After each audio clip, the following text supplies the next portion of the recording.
US के markets और वहां पे किस तरह के संकेत आ रहे हैं, जो हरे निशान में बंद हुए हैं उसको रीड कैसे करना है, ये सब बताने के लिए हमारे साथ हमारे सहयोगी अभिषेक सत्यवर्तन जुड़ चुके हैं। अभिषेक, गुड मॉर्निंग। बताइए, कल फिर से हमें यूएस मार्केट्स में हरे निशान में क्लोजिंग देखने मिली है, इसके क्या मायने हैं या बताइए, और इसको कैसे रीड किया जाए, क्या संकेत है वहां से? Varun, good morning. देखिए, जो हरे निशान में क्लोजिंग हुई है उसको आप पॉजिटिवली देख सकते हैं। मतलब डोनाल्ड ट्रंप ने टैरिफ को लेकर जो थोड़ी नरम रुख अपनाने के संकेत दिए हैं, उसके चलते अमेरिकी बाजारों में हमने तेजी देखी है। कल एक थोड़ा सा पॉज आया वहां पर, और हालांकि नेस्डेक की बात करें तो नेस्डेक में करीब 80 अंकों के आसपास की तेजी रही है। ओवरऑल एक ठीक ठाक सेशन हमने अमेरिका में देखा है, और एक आंकड़ा आना था कंज्यूमर कॉन्फिडेंस का। हालांकि कंज्यूमर कॉन्फिडेंस में लगातार चौथे सत्र में गिरावट है, जो कुछ टैरिफ को लेकर हो रहा है, महंगाई के जो आंकड़े आ रहे हैं, थोड़ा सा कंज्यूमर का कॉन्फिडेंस थोड़ा नीचे जरूर है, अनुमान से कम की रीडिंग आई है। और अगर हम फ्यूचर एक्सपेक्टेशंस की बात करें तो 12 साल की लोवेस्ट रीडिंग आई है अमेरिका में, और थोड़े से जो निवेशक हैं, जो लोग अपने पैसे को मैनेज करते हैं, वो थोड़े डरे हुए जरूर हैं, या इसी चीज को ये दर्शाता है ये आंकड़ा। 80 के रीडिंग का जो आंकड़ा नीचे का की जो रीडिंग होती है वो ये दिखाता है कि आगे मंदी को लेकर आशंकाएं हैं। रीडिंग क्या आई है? 65 की आई है, फ्यूचर एक्सपेक्टेशन वाली। दो रीडिंग आती है, एक तो करंट रीडिंग आती है, एक फ्यूचर एक्सपेक्टेशन की रीडिंग आती है, तो वो आई है 65 की। और 80 के नीचे का जो आंकड़ा होता है वो कहीं ना कहीं मंदी के डर को दिखाता है। तो ये एक आंकड़ा है, अदरवाइज बाजार में ऐसी कोई खास चिंता हमने देखी नहीं है।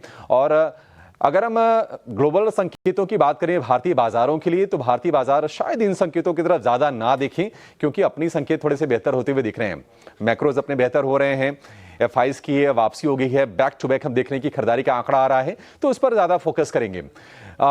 एक अच्छी चीज ये भी हुई है कि ब्लैक सी में, काला सागर में रूस और यूक्रेन के बीच में सहमति बन गई है युद्ध विराम को लेकर, वो हमले एक दूसरे पर नहीं करेंगे, और अमेरिका ने इस चीज को लेकर मध्यस्थता की थी। तो धीरे धीरे चीजें वहां पर नॉर्मलसी की तरफ बढ़ रही हैं, और हम देख रहे हैं कि एक हो सकता है कि आगे बढ़िया फ्यूचर वहां से निकल के आए पूरे ग्लोबल मार्केट्स के लिए। एशियाई बाजारों की बात करें, निक्केई में लगातार हम दूसरे सत्र में तेजी देख रहे हैं, हालांकि तेजी ज्यादा नहीं है, 150 अंकों के आसपास की ही तेजी है। हांगकांग के बाजार में कल हमने भारी गिरावट देखी, आज रिकवरी की कोशिश है, वहां पर भी 100-150 अंकों के आसपास की ही तेजी है। और चीन के बाजार में, कोरिया के बाजार में फ्लैट टू पॉजिटिव सपाट कारोबारी है, थोड़े सी हम देख रहे हैं कि हल्की सी तेजी के साथ इन दोनों बाजारों में कारोबार होता हुआ दिख रहा है।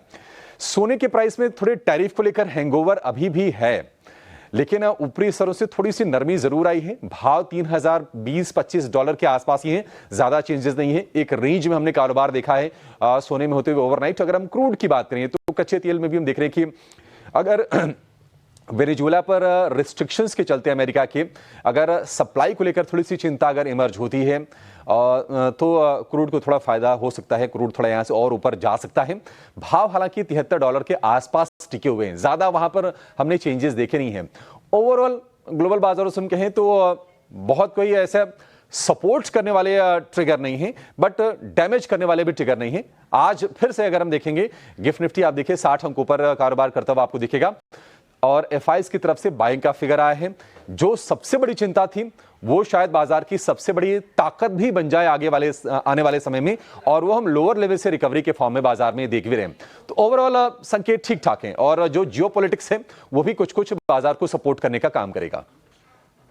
जियोपॉलिटिक्स जो है वो भी बाजार को सपोर्ट करने का काम करेगा। ओवरऑल संकेत अगर आप देखेंगे तो ठीक ठाक है, कहीं से कहीं कोई दिक्कत की बात जो है वो फिलहाल नजर नहीं आ रही, और रूस और यूक्रेन के बीच में जो हालात है वो भी सुधार के संकेत दे रहे हैं।